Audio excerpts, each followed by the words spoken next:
Guess what? This is Law & Order SVU Season 4, Episode 11. Damaged. We open up and there's a young couple walking down the street. We should run out of Africa. This isn't gonna work. Okay, fine. Die hard. No, dummy. He's breaking up with you. He doesn't want a serious relationship right now. Then boom! Glass shatter and this dude falls to the ground. We pan to inside the video store. There's a blonde girl hovering over a child on the ground, a second dead body next to her, and the guy behind the counter is like shaking and holding the gun. I got him!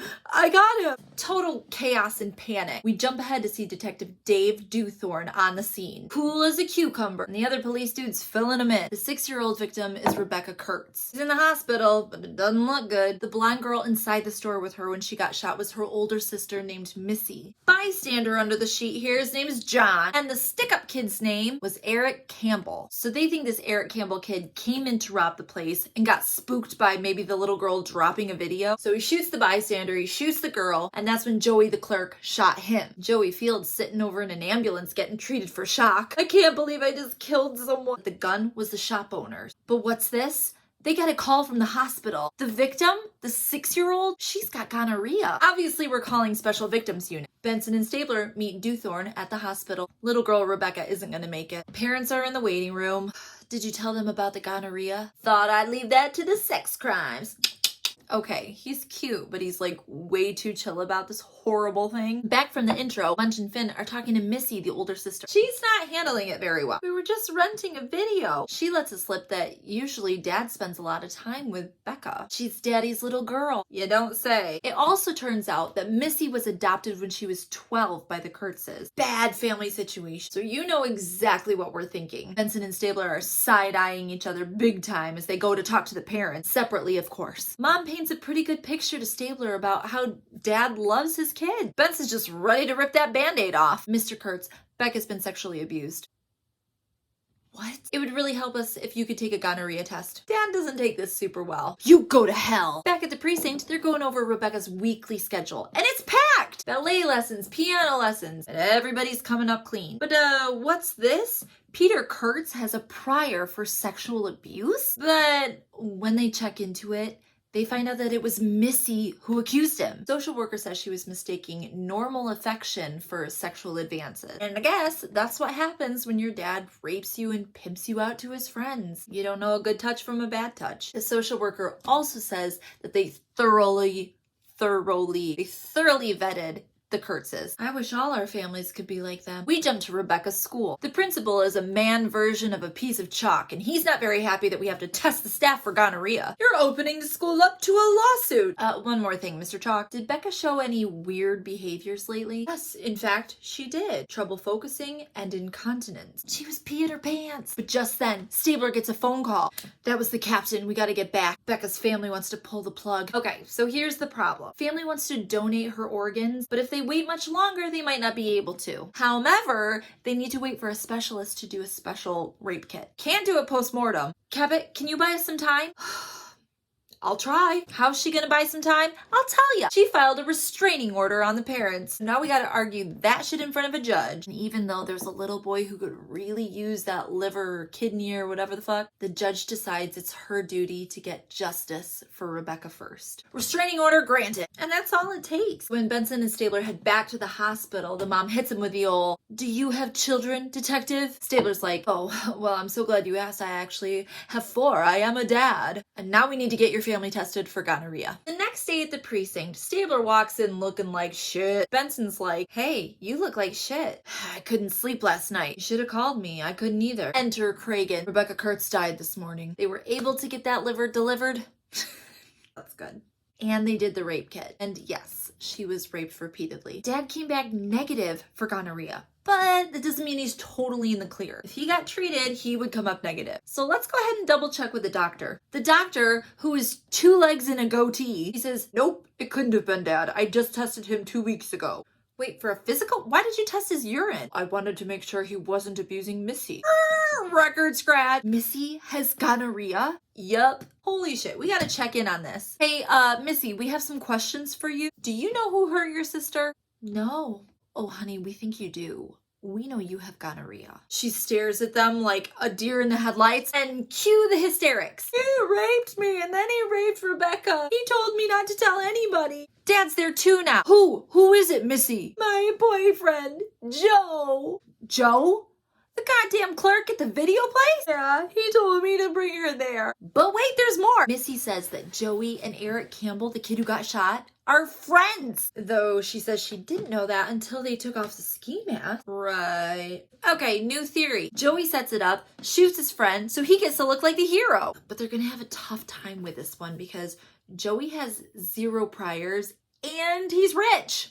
And white. His dumb dad is even a lawyer and he's friends with the DA. Ruh-roh. Eric Campbell, on the other hand, he had 2 thefts and 3 assault charges. Stabler says, yeah, well, it takes a special kind of scrote to shoot a little kid. I love that he just casually uses the word scrote. Maybe the kind who does it for money. Turn around and there's Detective Dewthorne from the beginning. If Missy had kept her mouth shut, this would have been a perfect crime. But Cragen says, well, if you don't know there's a trampoline in the room, you won't dust the ceiling for fingerprints. Sure, Cragen. So we head over to double check Eric Campbell's stuff. In his room, we find an answering machine. Remember answering machines? And on it, there's a message. Eric, are you there? Pick up. Yeah, I'm here. What time should we meet? 3 o'clock. The shooting happened right after 3 o'clock. And now, Hot Lab Guy has some hot evidence that it might not have been an accident at all. See the gunshot residue?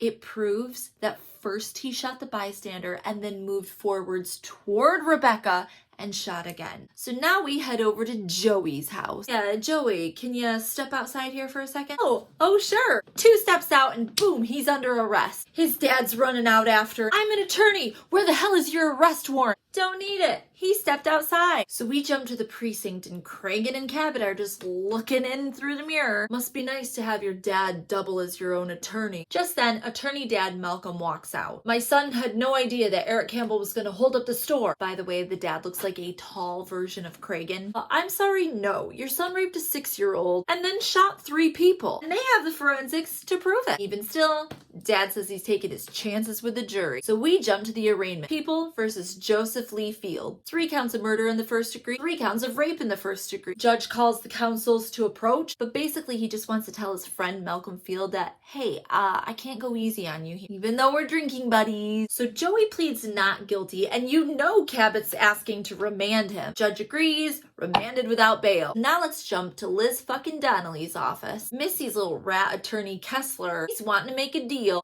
She's the victim. I don't know, just in case. Liz Donnelly's all, don't blow smoke up my ass, Roger. Hey, I'm just defending my client. He wants immunity for Missy, and they give it to him. Why not? I'm sure that's not gonna come back and bite us. Now we jump back to the precinct where we get a 1, 2, 3 punch. 1, dad lawyer Malcolm Field filed a motion to suppress the recording on the answering machine. 2, they're calling Detective Dave Dewthorne as a witness for the defense. And 3, this is the big one. Cragen's got a VHS y'all should see. Whole team sits down and they're watching this video like this. What's on the video? You don't want to know. But I'm going to tell you anyway. It's Missy with her passed out sister Rebecca sexually abusing her and trying to orchestrate her rape. It's really bad. Well, if Missy lied about all of that, who actually orchestrated the murder? Okay, we've got to get Joey to tell us the truth. We jump to Rikers Island and we've got his dad's twin brother Cragen, and the detectives all in there with him. Son, she set you up for murder. You could get the death penalty for this kid. Nothing is making him budge until Cragen sits down backwards on a chair, cool kid style, scoots up to him. Do you really want to protect somebody that cheated on you? How do you know she cheated on me? Really? That's what bothers you the most? Easy. Missy and Becca had gonorrhea, and you don't. He breaks down and starts talking. Joey says that basically, Missy would drug her sister and molest her. One time, Becca woke up and said she was gonna tell. Missy set this whole thing up where Eric would rob the shop, shoot Becca, and then Joey would shoot him. It'd be untraceable. Just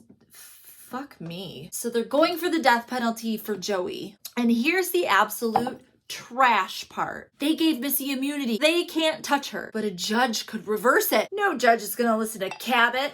But Cabot knows somebody who could help. Mr. Malcolm Field, we need your help. She tells him that the DA is willing to take the death penalty off the table for his kid, but you've got to work with us to nail Missy to the wall. So we jump to Judge Petrovsky's chamber, and Kressler, the defense attorney, is there, burrowing around the office. You can't take away my immunity. Field's like, Your Honor, you can reverse immunity if it violates my client's due process right to a fair trial. The people can't put Missy on the stand without committing perjury, and that means my client cannot confront his accuser, which is a violation of the Sixth Amendment. Who knew? Holy shit, the judge sides with them and voids the immunity agreement. But before they leave, Petrovsky wants to talk to Cabot. I'm tired of you manipulating my court. You sure as hell better be ready for rape and murder charges tomorrow. Cabot done fucked up. They got enough for the rape. They do not have shit for the murder. Now she's got 24 hours to run around like a hurricane and find something. She flies into the precinct and throws a search warrant at Benson and Stabler. Go search the Kearns' house. Please, please find something. Then she heads into an interrogation with Missy. Benson and Stabler turn around and here come Mom and Dad Kearns stampeding in. They're pissed. You arrested Missy?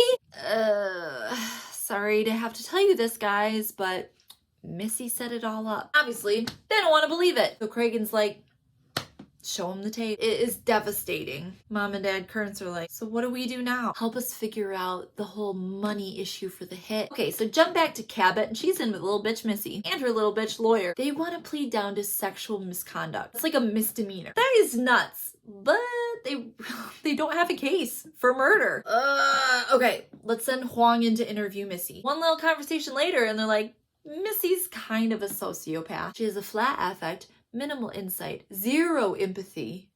I appreciate that they have a brief conversation about how it might not really be Missy's fault. She didn't get therapy right away. So by the time the Kearns adopted her, it was too late. Yeah, but she's still in charge of her actions. She knew what she was doing was wrong. She just didn't care. Munch and Finn bust in with a couple boxes from Eric Campbell's room. And in one of those boxes, we found a pawn ticket. Trace that to the pawn store, and we find a necklace. And that necklace has an inscription on the back. To Missy, with love, from Mom and Dad. It's Missy's necklace. That's your smoking gun. So for our last scene, Cabot is laying all this out for Missy and Kressler in a dark cell. You can't prove anything. Joey's getting the death penalty. No, Missy, you're getting the death penalty. You murdered your sister. They zoom in so far on Missy's face. Closest season 4 zoom in, but it's worth it. You think I should feel sad or scared, but I don't. Then they zoom in further. You can't kill me.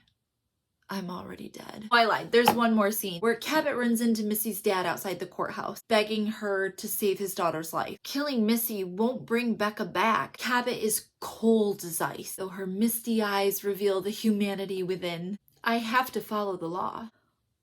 Okay. And then he walks away and does that thing where you're like falling apart as you're trying to get away. Screen goes black. Dick Wolf. This one didn't end fun at all. And that was Law & Order SVU Season 4, Episode 11.